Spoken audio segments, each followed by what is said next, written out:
बहुत समय पहले की बात है। एक सुंदर और हरा भरा राज्य था जिसका नाम सुमेरगढ़ था।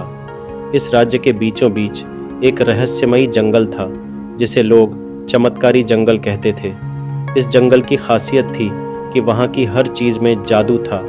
वहाँ के पेड़ बोलते थे, नदियाँ गाना गाती थीं और जानवर इंसानों की तरह बातें करते थे। सुमेरगढ़ के राजा वीरेंद्र सिंह बहुत न्यायप्रिय थे। उनकी एक बेटी थी जिसका नाम राजकुमारी अद्विका था। अद्विका न केवल बहुत सुंदर थी बल्कि बहुत बुद्धिमान और साहसी भी थी। वह हमेशा नए नए रहस्यों को सुलझाने और रोमांचक सफ़र पर जाने के लिए तैयार रहती थी। लेकिन सबसे रोचक बात यह थी कि अद्विका के पास जादुई शक्तियाँ थीं जिन्हें उसने अपनी माँ से सीखा था। एक दिन राजा वीरेंद्र सिंह बहुत चिंतित दिखाई दिए। उन्होंने महल के सभी मंत्रियों और सलाहकारों को बुलाया और कहा, चमत्कारी जंगल में कुछ अजीब घटित हो रहा है। वहाँ के पेड़ मुरझा रहे हैं, नदियाँ सूख रही हैं और पक्षी गाना गाना बंद कर चुके हैं। यह ज़रूर किसी बुरी ताकत का काम है। राजकुमारी अद्विका को यह सुनकर बहुत आश्चर्य हुआ। उसने ठान लिया कि वह इस रहस्य का पता लगाएगी। उसने अपनी माँ से अनुमति ली और अपनी जादुई शक्तियों के साथ जंगल की ओर निकल पड़ी। जंगल में प्रवेश करते ही अद्विका ने देखा कि वहाँ के पेड़ अपनी टहनियाँ झुकाए हुए थे। जब उसने एक पेड़ से पूछा, हे वृक्षदेव, आप इतने उदास क्यों हैं? पेड़ ने कराहते हुए कहा, हे राजकुमारी, एक दुष्ट जादूगर कालकेतन ने जंगल की जादुई शक्ति चुरा ली है। अब हम कमज़ोर हो रहे हैं। अद्विका ने मन ही मन सोचा, अगर जंगल की जादुई शक्ति किसी ने चुरा ली है तो हमें उसे वापस लाना होगा। आगे बढ़ते हुए अद्विका की मुलाकात एक विशाल काले भालू से हुई। भालू ने डरते हुए कहा, राजकुमारी, कृपया सावधान रहें। कालकेतन बहुत शक्तिशाली है। उसने जंगल के बीचों बीच अपना किला बना लिया है और वहाँ से पूरी धरती को बर्बाद करने की योजना बना रहा है।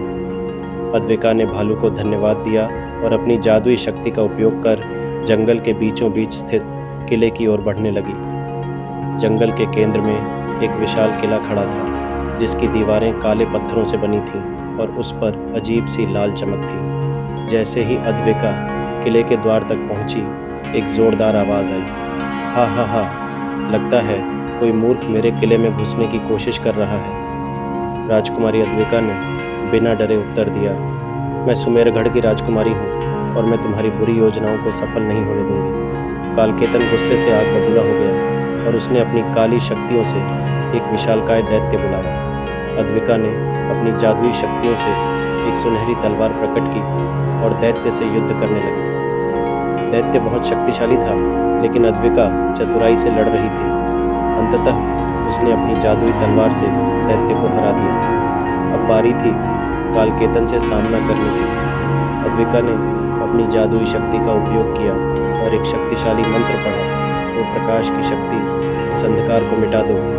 जैसे ही अद्विका ने मंत्र पूरा किया, एक तेज रोशनी चारों ओर फैल गई और कालकेतन चिल्लाने लगा, नहीं, ये संभव नहीं। कुछ ही क्षणों में वह गायब हो गया और जंगल फिर से हरा भरा हो गया। जैसे ही कालकेतन का अंत हुआ, चमत्कारी जंगल फिर से जीवंत हो उठा। पेड़ फिर से हरे हो गए, नदियाँ बहने लगीं और पक्षियों ने मधुर गीत गाने शुरू कर दिए। राजा वीरेंद्र सिंह को जब यह पता चला तो उन्होंने पूरे राज्य में उत्सव मनाया और अद्विका को जादुई योद्धा राजकुमारी की उपाधि दी। सीख, यह कहानी हमें सिखाती है कि साहस और अच्छाई हमेशा बुराई पर विजय प्राप्त करती है। अगर हमारे इरादे नेक हों तो कोई भी चुनौती हमें हरा नहीं सकती। अंत भला तो सब भला।